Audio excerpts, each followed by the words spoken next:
So hey guys, welcome back to another very important video session from your own channel Ozone Classes. My name is Vipin Kumar Sharma and in this particular video we will be talking about the earthworm in detail. So a lot of students would be pondering like कि sir earthworm is not included in the syllabus, then why you are teaching us this particular thing. देखो यार, मैं NCERT का कोई भी word specifically skip नहीं करना चाहता. Being a teacher it becomes a responsibility कि मैं पूरी चीज कराऊं, चाहे वो सिलेबस में हो चाहे ना हो. अब वो आपका प्रोटोगेटिव है कि आप इसे देखना चाहते हैं या नहीं. अगर आप 2017 के पेपर का रेफरेंस लें तो 2 क्वेश्चन आपके अर्थवॉर्म से डायरेक्टली फ्रॉग से डायरेक्टली पूछे गए थे. आपके एनटीए के मॉक टेस्ट अगर आप देखेंगे तो वहां पर भी फ्रॉग से इंक्लूडेड आपका कुछ ना कुछ डेटा वहां पर गिवन है. एंड आफ्टर दैट आपके अर्थवॉर्म की डेवलपमेंट के ऊपर क्वेश्चन जो है वो भी आपको पास्ट ईयर नीट में देखने को मिल जाएगा. So at the end of the day conclusion ये निकलता है कि भाई आ सकता है क्वेश्चन टेक्सोनॉमी बोल के पूछ सकता है. मतलब ऐसा कह सकते हैं कि ये क्वेश्चन आपका एनिमल किंगडम का है लेकिन होगा एक्चुअल में अर्थवॉर्म और फ्रॉग से. तो मैं अपनी तरफ से कोई चीज स्किप नहीं करना चाहता. अगर आप स्किप करना चाहते हैं अपनी मर्जी से खुद रिस्क लेकर, then that is your call. But मेरा मोटो है 100% सिलेबस कराना, तो मैं कुछ स्किप पर्सनली नहीं करना चाहता. इसलिए आप लोगों के लिए हाजिर हूं अर्थवॉर्म लेकर. प्लीज मेक श्योर इस वीडियो को पूरा देखें अगर आप अर्थवॉर्म को समझना चाहते हैं तो. So guys, these are some important social media handles of mine, so you can get connected over here. So आप मुझे टेलीग्राम पर ज्वाइन कर सकते हैं. हमारे टेलीग्राम चैनल का नाम है ozone classes. The link will be provided in the description below. और इंस्टाग्राम पर आप मुझे फॉलो कर सकते हैं. If you are on Instagram, my Instagram handle is Vipin Sharma biology. And हमारे दूसरे चैनल का जो हमारा सिस्टर चैनल है उसका लिंक आपको डिस्क्रिप्शन में मिल जाएगा. उसका नाम है nurturing brains. Please make sure उस चैनल को सब्सक्राइब कर लें बिकॉज उस चैनल पर जो कंटेंट आने वाला है वो बहुत ही रियल होगा, बहुत ऑथेंटिक होगा और आप लोगों को बहुत मजा आएगा. सो उस चैनल को पक्का याद से सब्सक्राइब कर लो. अभी नीचे जाके सब्सक्राइब कर लो and after that just come back to the video. Alright, so earthworm की यार हम बात कर लेते हैं थोड़ी बहुत. So earthworm, as the name indicate, it will be surviving in the earth and since it is having a round body organization तो इसे हम worm भी बोलते हैं. आपका जस्ट इससे पहले कौन सा फाइलम था? Round worms. Okay, that is Aschelminthes. हम लोग कहां से स्टार्ट करते हैं एनिमल किंगडम के organisation? We will start from Porifera, then Coelenterata, Ctenophora, Platyhelminthes that are the flat worms, then Aschelminthes that are the round worms, then earthworms. Okay, so worm की category में ये एक और श्रेणी आपकी आई है earthworm. इसे अर्थवॉर्म क्यों बोला गया? क्योंकि इसकी लॉन्ग सिलेंड्रिकल बॉडी है just like that of your round worms and it survives on earth. Okay, ये एक टेरेस्ट्रियल ऑर्गेनिज्म है, सो इसीलिए इसे अर्थवॉर्म बोला गया. ये आपका मिट्टी में पाया जाता है यूजुअली. ओके, अर्थवॉर्म का कलर आप सबने देखा होगा, नहीं देखा तो मैं एक बार दिखा देता हूं. इस तरीके का अर्थवॉर्म आपका होता है, सेम यही कलर और सेम ऐसा ही दिखाई देता है, थोड़ा ज्यादा डार्क होता है इससे. सो बेसिकली आपको जो है ब्राउनिश से रेडिश अपीयरेंस इसकी जो है दिखाई देगी. So earthworm is reddish brown in colour. It is an invertebrate. Why? Because इसमें जो है आपका अगर आप बोले वर्टिब्रल कॉलम तो वो बेसिकली प्रेजेंट नहीं होता. So that's why it is an invertebrate. अगर आप बात करो सारे के सारे नॉन कॉर्डेट्स की, then they are basically all invertebrates. We know that very well, right? So it inhabits the upper layer of the moist soil. जो भीगी भीगी सी सॉइल होती है उसके ऊपर ये आपको देखने को मिलेगा, क्योंकि इसके अंदर रेस्पिरेशन एक बहुत ही इंपॉर्टेंट तरीके से भी होती है, दैट इज क्यूटेनियस. इसकी मॉइस्ट स्किन होती है, सो ये अपनी स्किन के थ्रू भी जो है काफी सारी चीजें एब्जॉर्ब कर पाता है. सो ये मॉइस्ट सॉइल में रहना प्रेफर करता है. ड्यूरिंग डे टाइम ये बरो में रहेगा, यानी जो सॉइल को खोद खोद कर ये बरो बनाता है बेसिकली, इसके माउथ के ऊपर एक अपरेटस लगा रहता है जिसे आप कहते हैं प्रोस्टोमियम. प्रोस्टोमियम का काम क्या रहता है? प्रोस्टोमियम का काम होता है to make a way through the soil. यानी अगर अर्थवॉर्म को सॉइल के अंदर डिग इन करना है, यानी अगर उसे सॉइल को खोदना है बेसिकली और एक बरो बनाना है, सो उसके लिए उसे बेसिकली प्रोस्टोमियम की जरूरत पड़ेगी जो कि उसके एंटीरियर पार्ट पर प्रेजेंट होता है. ओके, सो ये बरोज बनाते हैं by boring and swallowing the soil. ये अपने रास्ते में आती हुई सॉइल को खाते हुए जाते हैं और पीछे से उस सॉइल को निकालते हुए जाते हैं, जो कि इनका फीकल मैटर होता है. तो आपको अगर कहीं पता करना है कि कहीं पर अर्थवॉर्म्स है या नहीं, तो आप उनके फीकल मैटर को भी डिटेक्ट कर सकते हैं, जिन्हें आप बोलते हैं वॉर्म कास्टिंग. ओके, सो यहां पर कहीं पर लिखा हुआ होगा, ये हाँ यहीं पर है. सो वॉर्म कास्टिंग जो है उसको देखकर आप बता सकते हैं कि आसपास आपके अर्थवॉर्म्स हैं, बिकॉज वॉर्म कास्टिंग क्या होती है? बेसिकली इनके फीकल डिपॉजिट्स जब ये अपनी राह बनाते हैं सॉइल के अंदर, तो ये सॉइल को खाते हुए जाते हैं और अपने पूरे डाइजेस्टिव ट्रैक्ट से उसे पास कराकर पीछे से क्या करते हैं? अपने उस फीकल मैटर को निकालते हुए जाते हैं. ओके, सो वॉर्म कास्टिंग्स आपको वहां पर देखने को मिलेंगी. ऑलराइट, सो कॉमन इंडियन जो आपके अर्थवॉर्म्स होते हैं वो होते हैं Pheretima posthuma and Lumbricus. Okay, so Pheretima posthuma जो है आपका मोस्ट कॉमन अर्थवॉर्म है, जिसकी चर्चा हम इस पर्टिकुलर लेक्चर में भी करने वाले हैं. सो अर्थवॉर्म वॉर्म से मिलते जुलते हैं क्योंकि इनकी लॉन्ग सिलेंड्रिकल बॉडी होती है, मतलब ये लंबे होते हैं और इनकी बॉडी जो है राउंड ओरिएंटेशन में होती है। Their body is divided into more than 100 short segments. आपको पता है कि सेगमेंटेशन सिर्फ 3 ही फाइलम्स के अंदर है। पहली फाइलम है आपकी एनेलिडा, जहां पर आपको मेटामेरिक सेगमेंटेशन देखने को मिलती है। सेकंड है आपका आर्थ्रोपोडा, ओके, इंसेक्ट वाला जो बेसिकली आपका फाइलम है। एंड उसके बाद आते हैं कॉर्डेटा यानी कि हम। सो सिंस इन्हीं में, इन 3 फाइलम्स में ही सेगमेंटेशन है और इनमें से आपका सबसे प्यारी जो सेगमेंटेशन है वो देखने को मिलती है आपको अर्थवॉर्म्स में या एनेलिड्स में। यहां पर इनके जो छोटे छोटे सेगमेंट्स होते हैं इन्हें आप कहते हैं मेटामेयर्स, ओके। और ऐसी सेगमेंटेशन जिसमें मेटामेयर्स अपने आप को बार बार रिपीट करें, ऐसी सेगमेंटेशन को हम लोग कहते हैं मेटामेरिक सेगमेंटेशन, जो कि हम एनिमल किंगडम में पढ़ चुके हैं, ओके। सो जो मेटामेयर का नंबर रहता है ये 100 से भी ज्यादा रहता है और अराउंड 120 के आसपास तक हो सकता है। सो 100 से 120 जो है आपके मेटामेयर्स आपको यहां पर देखने को मिलते हैं। जो डॉर्सल सरफेस है इनकी बॉडी का, यानी जो इनकी बॉडी का जो पिछला साइड है, जब अगर ये अर्थ पे ऐसे चल रहे हैं, सो इनकी बॉडी का जो सरफेस ऊपर रहेगा that is the dorsal surface. उस पे क्या रहेगी, एक लार्ज मीडियन लाइन रहेगी। समझ लो आपको अर्थवॉर्म कुछ ऐसा दिखाई दे रहा है। मैं यहां पर जो है आपको एक एनालॉजी बनाकर दिखा देता हूं। समझ लो ये आपका अर्थवॉर्म है जो आपको कुछ इस तरीके से दिखाई दे रहा है। ये अर्थवॉर्म की पीठ है, ओके। इसका मतलब अर्थवॉर्म का मुंह नीचे वाली साइड है और ये आपको यहां पर अर्थवॉर्म की पीठ दिखाई दे रही है। So if this is the dorsal surface of the earthworm, तो इस डॉर्सल सरफेस पे क्या होता है, इसके मीडियन साइड में यानी इसके बिल्कुल बीच में अगर आप लॉन्गिट्यूडिनली देखें, इसकी लंबाई की तरफ से पूरी की पूरी एक लाइन आपको दिखाई देती है और वो डार्क कलर लाइन जो है बहुत इंपॉर्टेंट रहती है, क्योंकि उस लाइन के बेसिस पर ही आप बताते हैं कि कौन सा अर्थवॉर्म का डॉर्सल सरफेस है और कौन सा अर्थवॉर्म का वेंट्रल सरफेस है। सो मैं एक बार ये हाईलाइट कर देता हूं, उसके बाद जो है मैं आपको बताऊंगा कि बेसिकली क्या हो रहा है, ओके। सो यहां पर क्या हुआ, देखो यहां पर जो है जब आप डॉर्सल सरफेस की बात करोगे सो आपकी यहां पर एक मीडियन लाइन जो है, आपको एक मीडियन डार्क लाइन आपको दिखाई दे जाएगी on the back surface of the earthworm. Alright, this is something जो कि हम यहां पर समझना चाह रहे हैं। सो ये जो डार्क मीडियन और मिड डॉर्सल लाइन है ये आपकी डॉर्सल ब्लड वेसल होती है और ये लॉन्गिट्यूडिनल एक्सिस पर प्रेजेंट रहती है। यानी आपकी पूरे के पूरे अर्थवॉर्म की जो बॉडी है उस पूरी एक्सिस पर पिछली साइड आपकी ब्लड वेसल जाती हुई दिखाई देगी, जो कि बहुत प्रोमिनेंट होती है। सो ये आपको डार्क अपीयरेंस देती है डॉर्सल सरफेस के ऊपर। इसे आप लोग बोलते हैं डॉर्सल ब्लड वेसल। और जो आपका वेंट्रल सरफेस रहता है यहां पर क्या होंगे, अगर अर्थवॉर्म ऐसे चल रहा है बेसिकली तो डॉर्सल सरफेस पीछे वाला और आगे वाला वेंट्रल, जिसके ऊपर इसकी जेनाइटल ओपनिंग्स प्रेजेंट रहती हैं, जो कि ह्यूमन के केस में भी आपकी वेंट्रल साइड में ही होती हैं। सो you can just relate it with any other organism. So ventral surface जो रहता है यहां पर प्रेजेंस ऑफ आपकी जेनाइटल ओपनिंग्स रहती है या फिर आपके पोर्स जो है वो जेनाइटल ओपनिंग्स आपकी वेंट्रल साइड में रहती हैं। अगर आप एंटीरियर एंड की बात करें, यानी अगर आप टॉप एंड की बात करें जहां पर आपका हेड होता है, सो वहां पर आपका माउथ प्रेजेंट रहेगा एंड प्रोस्टोमियम प्रेजेंट रहेगा। प्रोस्टोमियम की मैं आपको बात बता चुका हूं, यह lobe which serve as covering of the mouth. Prostomium जो है आपके माउथ के भी आगे प्रेजेंट रहेगा as a covering plus as a wedge. Wedge का मतलब एक ऐसी चीज जो खुदाई करने के काम आता है। सो ये क्या करेगा, ओपन करेगा क्रैक्स को in the soil into which the earthworm may crawl. यानी अर्थवॉर्म को अगर सॉइल के अंदर एंट्री करनी है तो उसे प्रोस्टोमियम की जरूरत पड़ेगी, जिसके थ्रू वो एंट्री पा सके आपका अर्थ के अंदर। सो जो प्रोस्टोमियम है ये सेंसरी होता है फंक्शन में, okay. The first body of the segment is called as peristomium. कभी भी कंफ्यूज नहीं होना। प्रोस्टोमियम क्या है, माउथ की कवरिंग, और जो पहला आपका सेगमेंट है 120 सेगमेंट्स में से अर्थवॉर्म का, उसे आप पेरिस्टोमियम कहते हो, जो कि आपका बक्कल सेगमेंट है। पहला सेगमेंट है तो ऑब्वियसली आपका माउथ से रिलेटेड होगा ना, चबाने वबाने के काम आएगा। So that is your buccal segment. इस तरीके से आप लोग याद कर सकते हो, because your anterior part is what, your mouth. So similarly in the earthworm as well, the first segment is going to be related to what? It is going to be the buccal segment. आपके में भी सबसे पहले buccal cavity आती है ना, कोई भी चीज अंदर जाती है तो। So this particular segment contains the mouth। तो बिल्कुल आपकी अकॉर्डेंस में चीजें चल रही हैं। एक मैच्योर वॉर्म जो होता है इसमें क्या होता है, आपके सेगमेंट 14 से 16 जो हैं ये आपका प्रोमिनेंट डार्क बैंड से कवर होते हैं। यानी 14 से 16 जो आपका सेगमेंट नंबर रहेगा, यहां पर एक अलग से आपको कवरिंग दिख जाएगी जिसको आप लोग कहते हो क्लिटलम। ओके, क्लिटलम में क्या होता है, ग्लैंडुलर टिश्यू होता है जो कि आपका सिक्रीटरी, जो बेसिकली सिक्रीशन में काम आता है। ये आपके काफी सारे सब्सटेंसेस वगैरह जो है बनाता है।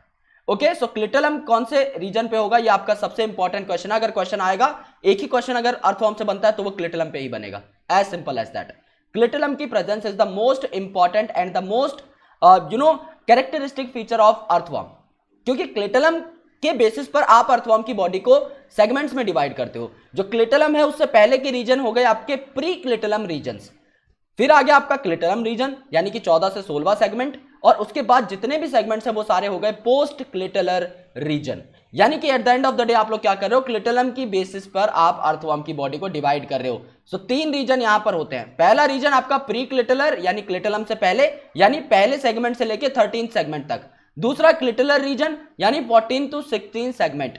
तीसरा पोस्ट क्लेटलर यानी 16वें सेगमेंट से लेकर जितने भी सेगमेंट है, चाहे 100 है, 101 है, 105 है, 120 है, जितने भी सेगमेंट्स है वो सारे post clitellar. 4 pair of spermathecal apertures are situated on ventrolateral sides of the intersegmental grooves. Intersegmental grooves क्या बोला है, आपके 2 सेगमेंट्स के बीच में जो जगह होगी उसे आप लोग इंटरसेगमेंटल ग्रूव बोलोगे। मैं आपको बनाकर दिखा देता हूं, समझ लो। ये आपका पहला सेगमेंट है अर्थवर्म का। Okay, this is the first segment, let's say. Now this is the second segment which I am forming right here. Now this is the third segment which I am forming right here. This is the fourth segment. So in segment के बीच में जो grooves हैं, जो lines है, अगर आप earthworm को देखोगे तो इस तरीके से आपकी लाइंस बनी हुई है ना। सो समझ लो ये फर्स्ट सेगमेंट है, ये सेकंड। तो ये क्या हुआ, फर्स्ट और सेकंड सेगमेंट के बीच का ग्रूव हो गया। सो it is the inter segmental groove between first and second segment. It is the inter segmental groove between second and third segment. It is the inter segmental groove between third and fourth segment. It is the inter segmental groove between fourth and fifth. अगर इसके आगे आपका पांचवा भी present है तो fourth और fifth के बीच में। सिमिलरली क्या होता है, आपका 4 पेयर प्रेजेंट रहेंगे स्पर्मेथिकल अपर्चर्स के आपके वेंट्रोलेटरल साइड पे। वेंट्रो मतलब आगे, ओके, और लेटरल मतलब यहां, यानी कि आपकी आगे वाले बॉडी सरफेस पे थोड़े साइड्स में होकर आपके क्या मिलेंगे, आपको क्या देखने को मिलेंगे, स्पर्मेथिकल अपर्चर्स देखने को मिलेंगे, जहां पर स्पर्मेटोजोआ या फिर स्पर्म आपके बेसिकली स्टोर किए जाते हैं, ओके, ट्रांसफर करने से पहले। एंड ये क्या मिलेंगे आपको, बेसिकली वेंट्रोलेटरल साइड में मिलेंगे आपके इंटरसेगमेंटल ग्रूव्स पे ऑफ 5 to 9th सेगमेंट। यानी अगर समझ लो ये आपका 5th सेगमेंट है, ये आपका 6th है, ये आपका 7th है, ये आपका 8th है, ये आपका 9th है, तो कहां आपको देखने को मिलेंगे, इंटरसेगमेंटल ग्रूव पे आपके वेंट्रोलेटरल साइड में। तो समझ लो ये वेंट्रल सरफेस है जो आपको दिखाई दे रहा है स्क्रीन पे, तो इसके लेटरल एंड पे यहां पर प्रेजेंट रहेगा 5th और 6th के बीच में एक पेयर, 6th और 7th के बीच में एक पेयर, 7th और 8th के बीच में एक पेयर, 8th और 9th के बीच में एक पेयर। तो टोटल आपका 5th और 9th के बीच में 4 पेयर प्रेजेंट हुए, 5th और 9th के बीच में 4 पेयर आपके प्रेजेंट हुए। सारी चीजें बिल्कुल अकॉर्डेंस में चल रही हैं। Okay, all right. A single female genital पोर ये आपका 14th सेगमेंट पे आपको देखने को मिलता है। सो मिड वेंट्रल लाइन होगी, वेंट्रल साइड में ही आपके अपर्चर्स ओपन होते हैं। ये हमने डॉर्सल वेंट्रल के डिफरेंस में ही देख लिया था। डॉर्सल पे क्या था, डॉर्सल ब्लड वेसल थी जो कि एक मीडियन लाइन की तरह थी। वेंट्रल पे क्या था, जेनाइटल अपर्चर्स थे। सो आपके स्पर्मेथिकल पोर भी 5 to 9 सेगमेंट के इंटर सेगमेंटल ग्रूव्स पे प्रेजेंट है, 4 पेयर में। आपका फीमेल जो आपका जेनाइटल पोर है ये भी आपका वेंट्रल पे ही प्रेजेंट है 14 सेगमेंट में। और सिंस ये सिंगल है तो ये आपका मिड रीजन में प्रेजेंट होगा।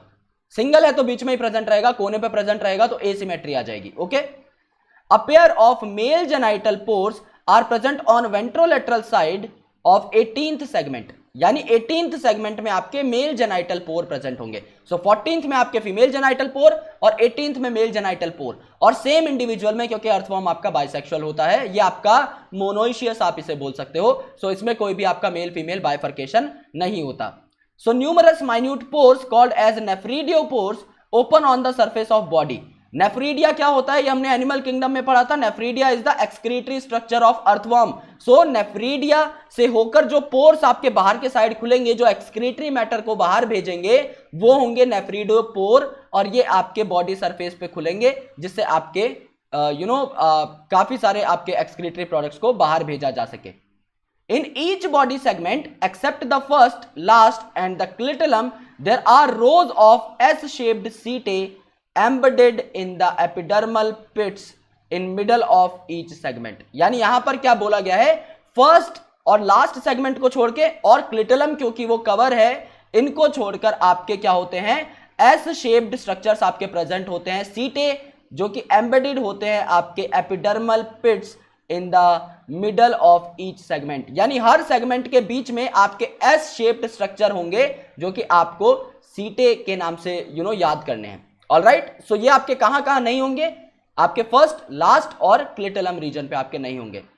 सीटे कैन बी एक्सटेंडेड और रिट्रैक्टेड, और ये आपका लोकोमोशन में काम आते हैं। तो सीटे का काम क्या है, सीटे अगर एक्सटेंड हुए तो अर्थवर्म की बॉडी आपकी फैल जाएगी, अगर अर्थवर्म लंबा हुआ तो इसका मतलब वो लोकोमोशन में जो है बेसिकली पार्टिसिपेट कर रहा है, और अगर वो रिट्रैक्ट हुए तो इसका मतलब अर्थवर्म आगे बढ़ने की कोशिश कर रहा है। सोचकर देखो अर्थवर्म चलता कैसे है। पहले वो क्या करता है, अपनी बॉडी को सिकोड़ लेता है, समझ लो this is an earthworm, okay, this is the initial position, this is the final position, और या फिर हम लोग यहां पर बना के देख लेते हैं। देखो ये आपके इनिशियल पोजीशन है, ये आपकी अभी पोजीशन है जहां पर अर्थवर्म प्रेजेंट है, ये आपका अर्थवर्म है। अर्थवर्म ने सबसे पहले क्या किया, अपनी सारी मसल्स को रिट्रैक्ट कर लिया। अगर इसने रिट्रैक्ट किया तो अर्थवर्म की बॉडी छोटी हो जाएगी, इसने अपने एंटीरियर पार्ट को यहां पर फिक्स किया और पिछला पार्ट जो है छोटा करके यहां तक ले आया। अब जब ये सारी मसल्स को लूज छोड़ेगा और अपने एंटीरियर पार्ट जो इसने फिक्स किया था उसे अगर फ्री छोड़ देगा तो ये पार्ट आपका आगे चला जाएगा जैसे ही मसल रिलैक्स होंगी। सो अर्थवर्म यहां से यहां पहुंच गया आपका, फिर ये अपने आप को फिर छोटा करेगा तो फिर ये ऐसे हो जाएगा, छोटा हो जाएगा। अपने एंटीरियर पार्ट को जब फिर ये लूज करेगा तो फिर आगे बढ़ जाएगा इस तरीके से। सो इस तरीके से इस पोजीशन से इस पोजीशन पे आया, इस पोजीशन से इस पोजीशन पर आया, and so on it can go in the forward direction so that it can show the locomotion. So setae का जो रोल है वो आपका लोकोमोशन में बहुत अच्छा है, क्योंकि यहां पर मसल्स आपकी प्रेजेंट रहती हैं आपके अर्थवर्म में भी, लॉन्गिट्यूडिनल और सर्कुलर मसल, जो कि आपकी बेसिकली लोकोमोशन में हेल्प करती है। सो ये लॉन्गिट्यूडिनल और सर्कुलर मसल कभी जो कॉन्ट्रैक्ट हो जाती है और बाद में जब रिट्रैक्ट होती है तो बेसिकली आपके अर्थवर्म की पोजिशन चेंज हो जाती है, राइट। ओके, सो यहां पर यार कुछ I think okay, all right. So यहां पर देखो अभी हम क्या चेक करने वाले हैं वो देखो, ये आपका अलग से आपको रीजन दिखाई दे रहा है 14 से 16 सेगमेंट में, दिस इज कॉल्ड एज क्लिटलम। ये 14 to 16 सेगमेंट में आपको देखने को मिलता है, right. This is the first thing that we know. इससे पहले के जो सारे सेगमेंट प्रेजेंट रहेंगे वो कौन से होंगे, इससे पहले जितने भी सेगमेंट प्रेजेंट है ये आपके प्री क्लिटलर रीजन, और इसके बाद जितना भी तामझाम प्रेजेंट है वो है आपका पोस्ट क्लिटलर रीजन। और इन सारे के सारे सेगमेंट्स में आपको क्या देखने को मिलेगा, इन सारे के सारे सेगमेंट्स में आपको देखने को मिलेंगे सीटे। कौन कौन सी जगह नहीं देखने को मिलेगा सीटा, आपको इस जगह नहीं देखने को मिलेगा, that is the first segment called as peristomium. आपको लास्ट सेगमेंट में नहीं देखने को मिलेगा और आपको क्लिटलर रीजन में नहीं देखने को मिलेगा, बाकी आपको हर सेगमेंट में देखने को मिलेगा सीटा। ओके, सो ये क्या है, ये आपका डॉर्सल व्यू है। डॉर्सल व्यू में अगर आप यहां पर सेंटर पर देखेंगे तो यहां से एक लाइन पास हुई जाती है जो कि है आपका डॉर्सल ब्लड वेसल, जो कि इतनी आपको ऐसे ऐसे ऐसे ऐसे जो है इस पूरे सरफेस पर आपको दिखाई दे सकती है। So it is going to be called as the dorsal blood vessel, जो कि आपको मीडियली दिखाई देती है और लॉन्गिट्यूडिनली ये प्रेजेंट रहती है, यानी बॉडी के मीडियम पार्ट में, और लॉन्गिट्यूडिनली मतलब पूरी लेंथ पर आपको देखने को मिलेगी। जहां जहां मैंने बनाई है वो पूरा अच्छे से आप लोग ऑब्जर्व कर सकते हैं। इन सारे सेगमेंट्स को आप लोग प्यार से मेटामेयर बोलते हैं। आपको पता है कि पहला सेगमेंट आपका माउथ को दर्शाता है, उसके ऊपर आपका एक स्ट्रक्चर प्रेजेंट है प्रोस्टोमियम, जो कि आपका खुदाई करने के काम आता है, और आखिरी सेगमेंट जो है वो है आपका एनस, जो कि आपकी पोस्टीरियर ओपनिंग है। ऑल राइट, सो ये आपका डॉर्सल सरफेस है। वेंट्रल सरफेस पे क्या हुआ, आपकी जेनाइटल ओपनिंग्स प्रेजेंट हैं। सो जेनाइटल ओपनिंग्स अगर आप देखोगे तो यहां पर देखो यार, आपका फीमेल जेनाइटल अपर्चर जो है ये आपका 14 सेगमेंट में आपका प्रेजेंट था। अगर आप मेल जेनाइटल अपर्चर की बात करो तो यहां पर देखो आपका साफ साफ मेंशन था that the male genital pore is going to be present in the 18th segment, so it is present over here. Okay, इसके बाद बीच में जो है आपके जेनाइटल पेपिले प्रेजेंट है। ओके, जेनाइटल पेपिले आपके यहां पर प्रेजेंट है। This is the clitellar region, क्योंकि 14 से 16 पे आपका क्लिटलर रीजन था और 14 पे ही आपका फीमेल जेनाइटल पोर प्रेजेंट है, तो दोनों आपके ऑब्वियस सी बात है कोइंसाइड करेंगे। ये आपके सीटे हैं सारे के सारे, फर्स्ट, लास्ट और क्लिटलम को छोड़ के सारे में आपका सीटा प्रेजेंट होगा, और सीटा दिखेगा कैसा, ऐसा, यानी किसी भी सेगमेंट के बीच में ये लाइन प्रेजेंट होगी। ओके, देखो अगर मैं कोई सेगमेंट बना रहा हूं, समझ लो ये आपका फर्स्ट सेगमेंट है अर्थफॉर्म का, फिर मैंने सेकंड सेगमेंट बनाया, फिर मैंने थर्ड सेगमेंट बनाया, फिर मैंने फोर्थ सेगमेंट बनाया, एंड सो ऑन। मैं अगर सेगमेंट बनाता चला जाऊं, इनके बीच में सीटा कैसे प्रेजेंट रहेगा, किसी भी सेगमेंट के बीच में ये प्रेजेंट रहता है ऐसे, और इसीलिए लोकोमोशन में काम आता है। ओके, क्योंकि आपका कॉन्ट्रैक्ट या रिलैक्स हो सकता है। So this is the ring of सीटा, यानी आपका सर्कुलर अगर आउटलाइन है कॉकरोच इसकी अर्थवर्म की, तो पूरे के पूरे पे आपकी सीटा की रिंग बनी हुई होगी। यह आपका पेरिस्टोमियम है, यानी आपका पहला चैम्बर, और ये आपका माउथ है। ओके, सो पहला चैम्बर आपका हुआ या फिर पहला सेगमेंट हुआ पेरिस्टोमियम, जहां पर माउथ और बक्कल कैविटी थी, और इसके आगे ये जो स्ट्रक्चर है जो आपका बेसिकली पेनिट्रेट करने के काम आएगा, ये है आपका प्रोस्टोमियम यानी पेरिस्टोमियम के भी आगे। ओके, सो ये सारी चीजें आपको याद रखनी है। Alright, this is something that you need to understand. Metamere या फिर ये जो आपके सेगमेंट्स रहते हैं इन्हें आप एनुली भी बोलते हो, और इसी बेसिस पर आपके फाइलम का नाम एनेलिडा रखा गया था, क्योंकि एनेलिडा में आपके जो ऑर्गेनिजम्स रहते हैं वो छोटी छोटी रिंग्स के बने होते हैं, जैसे this is a ring, this is a ring, this is a ring. So छोटी छोटी रिंग्स के से जो बनता है उनका नाम होता है एन्युलस। एन्युलस का मतलब ही होता है लिटिल रिंग्स, और इस नाम से ही आपका एनेलिडा नाम जो है बेसिकली डेराइव किया गया है। सो आप जो है यहां से बेसिकली पूरा का पूरा रेफरेंस ले सकते हैं। Alright, this is something that you need to understand. Alright, आगे बढ़ते हैं। सो एनाटॉमी अब हमें देखनी है, यानी कि अब हमें इंटरनल ऑर्गेनाइजेशन देखनी है। हम मॉर्फोलॉजी देख चुके हैं, हम डोर्सल वेंट्रल साइड को समझ चुके हैं, हम लोग माउथ को समझ चुके, क्लिटलम को समझ चुके, हम लोग आपके बेसिकली सीटा को समझ चुके। अब हम समझने वाले हैं कि इसकी बॉडी के अंदर क्या क्या होता है। सो बॉडी वॉल जो होती है अर्थवॉर्म की, ये कवर करी जाती है externally by a thin non cellular cuticle, यानी क्यूटिकल की जो लेयर है वो इसकी बॉडी के बाहर आपको देखने को मिलेगी, सबसे आउटर मोस्ट आपकी वही होगी। और अगर आप क्यूटिकल के अंदर देखो तो आपका जो नॉर्मली प्रेजेंट रहता है एपिडर्मिस, वो आपको देखने को मिलेगा। दो मसल की लेयर यहां पर होंगी लोकोमोशन के लिए, मैंने आपको पहले ही बता दिया था, लॉन्गिट्यूडिनल मसल लेयर और सर्कुलर मसल लेयर। सो दो मसल जो आपकी मेजर होंगी, लॉन्गिट्यूडिनल और सर्कुलर होंगी। इसके बाद आपका इसके भी अंदर क्या होगा, सिलोमिक एपिथेलियम, यानी ऐसी एपिथेलियम जो आपके कैविटी को लाइन करेगी, वो यहां पर प्रेजेंट होगी। So these are the three important structures which are present. Okay, सबसे पहले तो आपका क्यूटिकल है नॉन सेलुलर, उसके अंदर क्या क्या चीजें हैं, आपकी एपिथेलियम है, उसके बाद आपकी मसल लेयर्स है, और उसके बाद आपकी सिलोमिक एपिथेलियम है।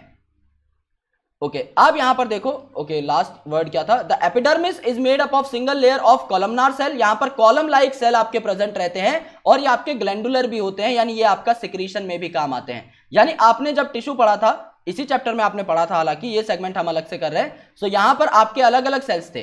पहला आपका स्क्वेमस, स्क्वेमस का मतलब आपके टाइल जैसे पतले। दूसरा है आपका कॉलमनार, ओके कॉलम लाइक। सो ये जो आपके कॉलमनार सेल्स हैं ये आपके यहां पर देखने को मिलते हैं, और ये यहां पर ग्लैंडुलर भी हो सकते हैं, यानी ये सिक्रीशन में भी काम आ सकते हैं। सो अब क्या हुआ, एलिमेंट्री कैनाल की अगर आप बात करें तो ये स्ट्रेट ट्यूब होती है, जस्ट लाइक किसी भी ऑर्गेनिज्म में एलिमेंट्री कैनाल स्ट्रेट ट्यूब ही होती है। स्टार्टिंग में आपका माउथ रीजन प्रेजेंट होता है, बाद में आपका फेरिंग्स, बाद में आपका ईसोफेगस, फिर आपका स्टमक, फिर आपका इंटेस्टाइन, और उसके बाद एनस के थ्रू वो ओपन हो जाता है। सेम तरीके की चीज आपको यहां पर भी देखने को मिलेगी। आपको सिर्फ सेगमेंट्स याद करने हैं, वो सबसे इंपॉर्टेंट है यहां पर पार्ट, और उसके अलावा सारी जो चीजें हैं वो आपकी कॉमन है। बीच में आपको गिजार्ड बस देखने को मिलेगा, एक नया चैम्बर, जो आप ऑटोमेटिकली समझ जाओगे क्योंकि आप ऑलरेडी कॉकरोच पढ़ चुके हो। सो एलिमेंट्री कैनाल एक स्ट्रेट ट्यूब होती है जो कि रन करती है between the first segment to the last segment of the body, यानी माउथ से लेकर एनस तक आपकी एलिमेंट्री कैनाल होती है, which is the true fact. क्योंकि एलिमेंट्री कैनाल का इनिशियल पोर्शन आपका हमेशा माउथ रहता है, जहां से फूड आता है, और एनस वो पोर है जिससे फूड बाहर जाता है। सो उससे बीच का जितना भी पोर्शन रहेगा वो एलिमेंट्री कैनाल होगा। आपका टर्मिनल माउथ प्रेजेंट रहता है एंटीरियर पार्ट पे, जो ओपन होता है इन द बक्कल कैविटी, और माउथ और बक्कल कैविटी जो है आपका फर्स्ट से लेकर थर्ड सेगमेंट में प्रेजेंट रहते हैं। यानी आपका पेरिस्टोमियम आपका सेकंड सेगमेंट, और आपका थर्ड सेगमेंट जो है आपके बेसिकली आपके क्या है, माउथ और बक्कल कैविटी हैं। इसके बाद ये जो है आपका मस्कुलर फेरिंग्स तक पहुंच जाएगा। ओके, और आपका जो नैरो ट्यूब है, फेरिंग्स किस में ओपन होगा, ईसोफेगस में, विच is the narrow tube like structure, जो 5th से 7th सेगमेंट तक होती है। इसकी पूरे की समरी मैं आपको आगे बता दूंगा with the diagram, so you don't have to worry, सिर्फ सुन लो। सो नॉर्मल यही होता है हमारे में भी, पहले माउथ बक्कल कैविटी, उसके बाद फेरिंग्स, ईसोफेगस, तो इसमें कोई नई बात तो हुई नहीं। It continues into a muscular gizzard. Muscular gizzard किस चीज का काम करता है, ग्राइंडिंग का। यानी आपके जो सॉइल पार्टिकल्स आए हैं, या आपका ऑर्गेनिक मैटर जो अर्थवॉर्म ने खाया है, या जो आपका सॉइल के साथ साथ काफी सारे लीव्स वगैरह जो उसने खाए हैं ह्यूमस लेयर के, उनको डिग्रेड करने का, उनको ग्राइंड करने का, पल्वराइज करने का जो काम रहता है, ये आपका मस्कुलर गिजार्ड का रहता है। सो 8th और 9th सेगमेंट में आपको गिजार्ड देखने को मिला। सो फर्स्ट सेकंड थर्ड में आपका बक्कल कैविटी और माउथ थे, 4th में आपका फेरिंग्स था, 5th 6th और 7th में ईसोफेगस, 8th और 9th में आपका मस्कुलर गिजार्ड। ये ग्राइंड करने का काम करता है आपके सॉइल पार्टिकल्स को और आपके लीव्स को। ईसोफेगस के बाद आप में क्या होता है, स्टमक। सो ऑब्वियसली यहां पर भी स्टमक आएगा। सो 9 से लेकर 14 सेगमेंट तक आपका स्टमक यहां पर रहता है। फूड जो है अर्थवॉर्म, वो क्या होता है बेसिकली, वो डिकेइंग लीव्स होते हैं, ऑर्गेनिक मैटर रहता है जो कि सॉइल में प्रेजेंट होता है, या फिर ह्यूमस लेयर में, जो ऊपर वाली आपकी फर्टाइल लेयर होती है सॉइल की, उसमें जो चीजें प्रेजेंट रहती हैं वो बेसिकली आपकी अर्थवॉर्म का फूड होती हैं। कैल्सीफेरस ग्लैंड यहां पर प्रेजेंट हो सकते हैं स्टमक के अंदर। कैल्सीफेरस ग्लैंड का काम क्या रहता है? ह्यूमिक एसिड को न्यूट्रलाइज करना, यानी जो ह्यूमस जिसके थ्रू ऑर्गेनिक आपका मटेरियल खाया है अर्थवर्म ने, उसको न्यूट्रलाइज करना बहुत जरूरी है। सो ह्यूमिक एसिड को न्यूट्रलाइज कौन करेगा? आपका कैल्सीफेरस ग्लैंड की सिक्रीशन। ओके, और ये कैल्सीफेरस ग्लैंड कहां प्रेजेंट रहेगा? आपका स्टमक में। Okay, calciferous glands are present in stomach, neutralise the humic acid in humus. All right, so यहां पर जो है आपके बेसिकली इन ह्यूमस में जो क्या प्रेजेंट रहता है, आपका ह्यूमिक एसिड प्रेजेंट रहता है, उसको न्यूट्रलाइज करेगा। ये बात हो चुकी है। Intestine starts from the 15 segment, यानी 9 से 14 पर आपका अगर स्टमक था तो उसके बाद आपका इंटेस्टाइन स्टार्ट हो जाएगा 15 से। Okay, and continues till the last segment. अब आपका इंटेस्टाइन स्टार्ट हो गया, अब ये लास्ट सेगमेंट तक जाएगा, आपका एनस तक जाएगा। A pair of short conical intestinal CK project from the intestine on 26th segment। जैसे 14वें से 16वें फ्रेगमेंट पर आपका क्या प्रेजेंट था? क्लेटलम, वैसे ही 26th सेगमेंट पर आपका एक कैरेक्टरिस्टिक चीज प्रेजेंट रहती है जिसे आप लोग कहते हैं इंटेस्टाइनल सीका। सो इंटेस्टाइनल सीका जो है आपका कैरेक्टरिस्टिक फीचर है इंटेस्टाइन की, जो कि आपको देखने को मिलता है आपके अर्थवर्म के एलिमेंट्री कैनाल में। The characteristic feature of intestine after 26th segment except the last 23rd to 25th segment is the presence of internal median fold of dorsal wall called typhlosole. यानी जो आपका इंटीरियर फोल्ड है वो आपका typhlosole में convert हो जाता है। यहां पर आपको वो डॉर्सल एंड पर लटका हुआ दिखाई देगा। और टिफ्लोसोल का काम क्या होता है? आपके सरफेस एरिया को बढ़ाना। इंटेस्टाइन में सरफेस एरिया बढ़ाने की जरूरत क्यों होती है दोस्तों? जिससे कि ज्यादा से ज्यादा बेटर एब्जॉर्प्शन हो सके। आपकी बॉडी में भी बेहतर एब्जॉर्प्शन के लिए विलाय और माइक्रोविलाय यहां पर प्रेजेंट थे। इस केस में आपको टिफ्लोसोल देखने को मिलते हैं। ओके, सो यहां पर विलाय नहीं होती, सो यहां पर टिफ्लोसोल होगा। अगर आप एक अर्थवर्म को राउंड डायरेक्शन में देखते हो, यानी अगर समझ लो ये अर्थवर्म है, मैंने इसको लंबा पकड़ा हुआ है, अगर मैं इसे काटूं और मैं इस डायरेक्शन से देखूं तो वो मुझे राउंड दिखाई देगा। सो अगर मैं इस अर्थवर्म को राउंड इस तरीके से देखूं तो ये इसका डॉर्सल सरफेस होगा, ये इसका वेंट्रल सरफेस होगा। इसके डॉर्सल सरफेस पे क्या रहता है? बेसिकली एक आपका इस तरीके का फोल्ड रहता है जो लटका हुआ दिखाई देता है। इससे आपके एलिमेंट्री कैनाल का सरफेस एरिया बहुत बढ़ जाता है, क्योंकि अब ये फोल्ड हो गया ना। सो ऑब्वियसली मेम्ब्रेन की लेंथ अगर आपकी बढ़ गई तो वो ज्यादा एब्जॉर्प्टिव हो गई। सरफेस एरिया अगर आपका बढ़ेगा तो ऑटोमेटिकली आपका एब्जॉर्प्शन यहां पर ऑटोमेटिकली बढ़ जाएगा। राइट, सो ये चीज आपको नोट करनी थी। और ये किस वजह से होता है? ये आपका टिफ्लोसोल की वजह से होता है। ये आपका टिफ्लोसोल की वजह से होता है। मैंने समझाने के लिए सिंगल दिखाया, आपके मल्टीपल भी हो सकते हैं। ओके, सो 26th सेगमेंट पे ओके कैरेक्टरिस्टिक फीचर क्या है? 26th सेगमेंट और उसके बाद टोटल आपका एनस तक टिफ्लोसोल आपको देखने को मिलेगा। लेकिन एक्सेप्शन क्या है? आपके नीचे से लेकर यानी एंड से लेकर 22nd और 25th जो सेगमेंट है, ये 2-3 सेगमेंट, इनमें आपका टिफ्लोसोल नहीं होगा। ओके, सो इनमें आपका टिफ्लोसोल एब्सेंट होता है। So this increases the effective area for absorption in intestine. Alimentary canal जो है ओपन होगा to the exterior by small rounded aperture called as anus. ये बात सबको पता है। Ingested organic rich soil passes through the digestive tract where digestive enzyme break down the complex food into smaller absorbable units. These simpler molecules are absorbed through intestinal membrane and are utilized। यानी आपके earthworm ने जो भी organic matter खाया है, जो भी soil खाई है, जो भी ह्यूमस खाया है, उन सभी के सभी पार्ट्स को, जो भी लीव्स वगैरह खाई हैं, उनको आपका सिंपल एब्जॉर्बेबल फॉर्म्स में कन्वर्ट कर दिया जाएगा by the enzymatic action of all the important glands that are present in the with the alimentary canal. Alimentary canal के साथ साथ आपके जितने भी ग्लैंड्स प्रेजेंट होंगे वो अपनी सिक्रीशन से इसे डाइजेस्ट करते जाएंगे। जैसे कि यहां पर आपने देखा था कि 26th सेगमेंट पर आपका क्या प्रेजेंट था? आपका यहां पर सीका प्रेजेंट था। तो सीका क्या करता है? आपके कार्बोहाइड्रेट्स को डाइजेस्ट करने का काम करता है। यहां पर कार्बोहाइड्रेट्स जो आपके बेसिकली डाइजेस्ट होंगे बाय द अमाइलेज एंजाइम, वो सिंपल मॉलिक्यूल्स आपके इंटेस्टाइन में जाकर एब्जॉर्ब हो सकते हैं। हो सकता है यहां पर आपको थोड़ी बहुत कंफ्यूजन रही हो, मैं मानता हूं, लेकिन अगर आप अगला डायग्राम देखेंगे आपको कोई भी कंफ्यूजन नहीं रहेगी। यहां पर मैंने समरी बना दी है इस पूरे लेक्चर की। देखो यार, ये आपका फर्स्ट सेगमेंट है, ये आपका सेकंड सेगमेंट है, ये आपका थर्ड सेगमेंट है। इस फर्स्ट टू थर्ड सेगमेंट में क्या है? आपका माउथ है और आपकी बक्कल कैविटी है। ये वो जगह है जहां से आपने खाना खाया। फिर आपका जो फूड है ये पास हो गया टू द फेरिंग्स, जो कि आपके फोर्थ सेगमेंट पर आपको देखने को मिलता है। ओके, यहां पर फोर्थ, फिफ्थ और सिक्स्थ जो सेगमेंट है, यहां पर आपके ब्लड ग्लैंड्स भी प्रेजेंट रहते हैं। और ये ब्लड ग्लैंड्स का काम क्या रहता है? ये आपके ब्लड सेल्स बनाते हैं। आपके सर्कुलेटरी सिस्टम में आप जितने भी इंपॉर्टेंट ब्लड सेल्स देखेंगे वो सारे के सारे आपके जो फैगोसाइटिक सेल्स रहते हैं या जो नॉर्मल ब्लड रहता है अर्थवर्म का, वो यहां पर इन ग्लैंड्स में बनता है या आपके 4th, 5th और 6th आपके सेगमेंट में प्रेजेंट होते हैं। ऑलराइट, ये आपको आगे देखने को भी मिलेंगे। फेरिंग्स के बाद आपका ईसोफेगस में आएंगी चीजें 5th to 7th सेगमेंट, फिर गिजार्ड में आएंगी जो कि बेसिकली आपका कटिंग, ग्राइंडिंग और पल्वराइजेशन के लिए है, सो ये आपका 8th और 9th फ्रेगमेंट में प्रेजेंट है। फिर आपका स्टमक है यहां पर जो 9th से लेकर आपका 14th सेगमेंट में प्रेजेंट है, और इसके बाद जो है आपका 14th to 16th में क्या प्रेजेंट था, 14th to 16th के ऊपर एक एक्स्ट्रा कवरिंग प्रेजेंट थी जिसको आप लोग बोल रहे थे क्लिटलम। ओके, इसको आप लोग क्लिटलम बोल रहे थे। इसके बाद क्या हुआ, इंटेस्टाइनल सीका आपके प्रेजेंट है 26th में। ये जो आपके सीका आ रहे हैं 26th रीजन से आपके आ रहे हैं, 26 जो आपका सेगमेंट है यहां से ये जो है आपके अराइज हो रहे हैं, ये आपको यहां पर याद रखना है। It is the characteristic feature, why, because it use to secrete amylase, और ये आपके एडिशनल प्रोजेक्शन है। आपका पूरा एलिमेंट्री कैनाल सीधा है, बिल्कुल स्ट्रेट है, लेकिन यहां से ये एडिशनल प्रोजेक्शंस आपके बीच में निकलते हैं जिनको आप लोग कह रहे हो intestinal caeca.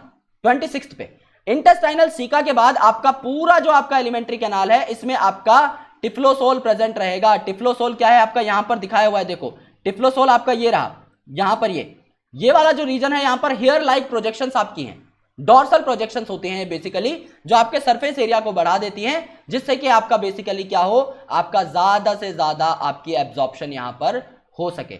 So for more and more absorption, it becomes very important to have a great surface area, and for that great surface area, it becomes very important to have the projections जो कि आपके typhlosole है।